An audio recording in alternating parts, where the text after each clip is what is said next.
Ariel Helwani inside Alliance MMA in Chula Vista, California, alongside the UFC bantamweight champion Dominick Cruz, who we now know will defend his title for the very first time against Urijah Faber on July 2nd at UFC 132. And Dominick, good to see you again.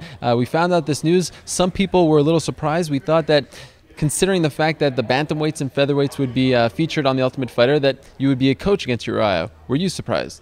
I wasn't surprised, because you can't ever just assume that something's going to happen in this sport, especially with Dana and them. They seem to know what they're doing, and they have a method to the madness. So I just leave it in their hands, and I didn't get my hopes up. But it would have been cool to be on the show. But then again, I'm glad to be fighting in July. So and I get a title shot. I get a fight for my title, and go in there and do my thing against Uriah, and I'm pumped about it. This isn't a title shot, by the way. You are defending your title, just in case you didn't know. Well, the thing is, the way my brain works is every time I win a title, I don't even have it anymore. I'm out there to go win a new title every single time I fight. So in my mind, I have nothing. In my mind, I'm going out there, I'm fighting a brand new opponent that I've never fought before to go win something that I've never won before. Speaking of which, what have you done with the WC bantamweight title? I still have it. It's in my house right now, sitting under some clothes on my couch, just chilling, hanging out, taking up space. And, I'll always remember that. WC did awesome things for me. And, they brought me into the UFC and gave me a stage to fight on. So I'm pumped that I finally get to wear the UFC belt. And, the WC belt is just going to be chilling, waiting for me to stack up other ones right next to it. Now, after your victory over Scott Jorgensen in December, that's when they gave you the UFC bantamweight title. After that, you had surgery on your hand. How's the hand feeling? I remember you tweeted that picture. You look like Frankenstein. It was unbelievable. How's the hand feeling? There it is right there. Yeah. I believe that. Explain to me what's going on there. Okay, well, just so everybody knows what happened, the doctor cut me here. He pulled this tendon. He stretched it out, drilled a hole through my knuckle, laced it through the knuckle, and he tied down a tendon that was popping all over the place in my hand. And now it's secure, and they also rebuilt this knuckle completely. I mean, I don't think a ring's going to be going on that finger anytime soon. But bottom line is my hand's feeling better. I'm able to punch people again. And it should fit just nice right in the middle of Uriah's chin right there. So you're going 100% now, right? I'm 100%. I'm ready to go. I mean, I'm 100%. I'm training, and I'm in shape. I trained the whole time that I was injured. And I was just working different things around my hand that I could, and that's what everybody in this sport does, I believe. So that's what I'm out there doing. And no truth to the rumor that you did this little thing here, so just to tell people you don't want to get married, right? That was one of these days I will be married. I will. But right now, I got some titles to win, some things to do. But I will say it's going to be tough. I might have to have one of those ones that clips. Right, yeah. Or the tattoo. Some people like to do that. Tattoo. Right. Okay, so now obviously you're getting a chance to fight Urijah. This is a fight you've wanted for a very long time. We don't have to talk about the reason again. I think you've explained it 1,000 times. Yes. The autograph, the poster thing. It's been discussed. Yes, ad nauseum.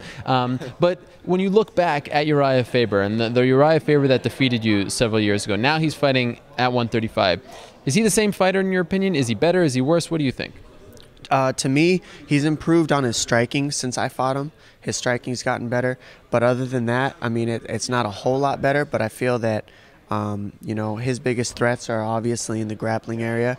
And, that's that. That's Urijah. He goes in there. He tries to create scrambles, tries to get you frazzled and turn it into just a giant scramble. And, the bottom line comes down to I make people fight my fight. They have to adjust to me. So I'm going to make him go in there and do the same thing that I've done before and try to figure out a way to adjust to my style, and he's not going to be able to.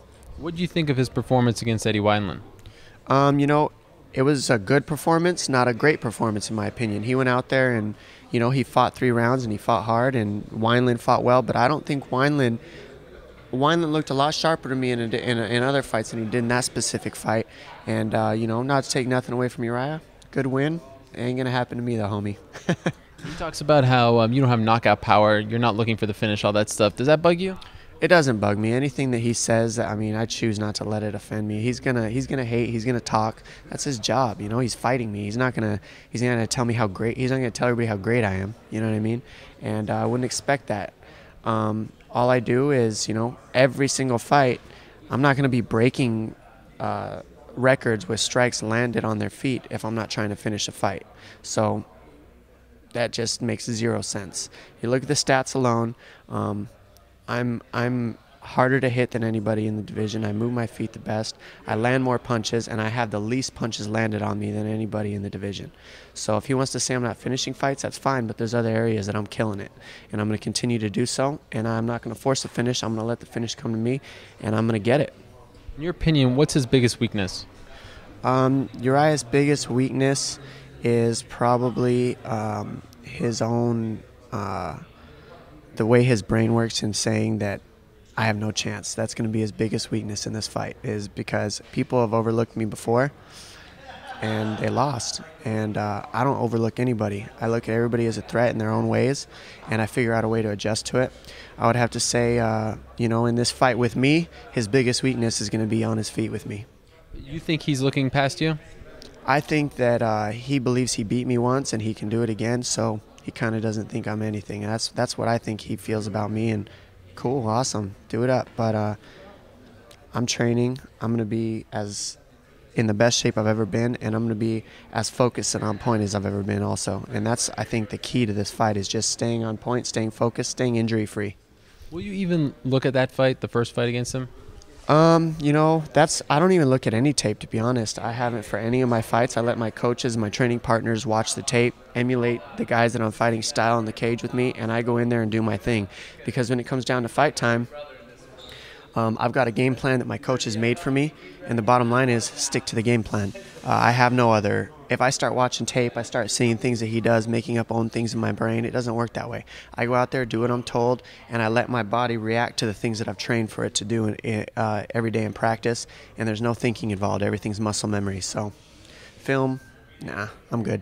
And by the way, I don't know if you know this, but this is history in the making. This is the first time since the merger that two ex-WC guys are going to be main eventing a UFC pay-per-view. So I'm guessing for a guy who maybe at some point thought maybe he wasn't getting the respect that he deserved, you're fighting on the main event, or in the main event, on top of guys like BJ Penn, Ryan Bader, Tito Ortiz. That's got to feel good, right? You know, to be honest, it's just more of an honor to me than anything, you know. You know, it's like this is what dreams are made of, you know, getting the main event spot on one of these awesome cards right before 4th of July in front of all the UFC fans. It's a dream come true, and I'm going to take full advantage of it, you know, and I'll be ready. That's all I can say, is just bring your A game, and don't blink, because there's going to be a lot of scrambling and a lot of punches being thrown. Good luck in training, Dominick. Good luck in the fight. We'll talk to you in July as you gear up for it. Thank you very much.